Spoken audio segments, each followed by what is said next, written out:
Hi, everyone. In today's video, we're going to be diving into parallel coordinate plots. My motivation for this is it's a certain type of plot that I hadn't seen before. I'm familiar with a variety of EDAV concepts and plots, but this is something new, especially in the context of multivariate, continuous data. So it's something that I wanted to dive deep a little bit more in this video. So today, we're going to be looking at making these plots using the MT-CARS dataset. Pretty popular one, has a variety of observations and variables that are pretty neat, that we can utilize in this sense, in this context of making parallel coordinate plots. So we're going to be using the ggAlly library. One of the important things that I noticed first was that, hey, wow, these plots can get really crowded. And one easy way to better view certain trends is using the alpha lines parameter. As you can see when running this, the original plot, it's not pretty hard to tell any certain trend, but the alpha parameter, as we set it to 0.5, you can kind of better see certain trends here, such as this one right here, and another one here. And as you can see by adding transparency, you can see it's much easier to interpret.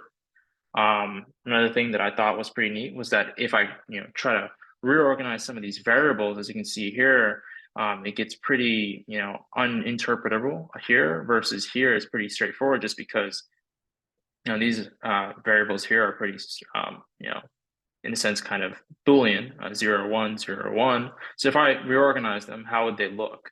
And there's power in, trying to see how the pattern kind of changes when we adjust the variable order. So we can view this a little bit better and try to interpret things, you know, from a different lens.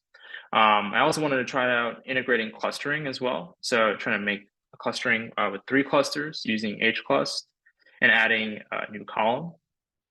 And by doing so, we can see that with clustering, we can see kind of more distinct groups. And here it's highlighted this one group with, the cylinder, number of cylinders being here, and kind of seeing this trend here with high, displacement, high horsepower. And you can see that as well by using clustering in this sense. It's something that I saw in class and I wanted to redo here as well as highlighting certain trends. So here we're trying to label any entries that have miles per gallon over 25 as being labeled as 1 and everything else as being 0. And by doing so and grouping by that column color, we can kind of see the trend of cars with high miles per gallon, and kind of see, okay, if they have high miles per gallon, maybe they have low number of carburetors. That's something interesting that we can point out and better highlight by doing so. And also another thing that I found out and looking at the documentation is that it automatically can handle missing values. So in this case, I kind of simulated adding, within 10 entries randomly, setting the horsepower to missing or NA. And by setting missing equal to mean, or you could also do median as well, you could fill those missing values in by the mean average number, in this case, the average of the horsepower for all the entries and replacing that, the empty value with that value. By doing so, we're able to also accomplish creating this plot as well. It's amazing that, we don't need to manually handle that the library itself has the capability of that. Another thing that I noticed in class was the interactive plotting with this other library called ParaCords. And by adding brush mode, the same thing that we were trying to do before was just looking at high miles per gallon.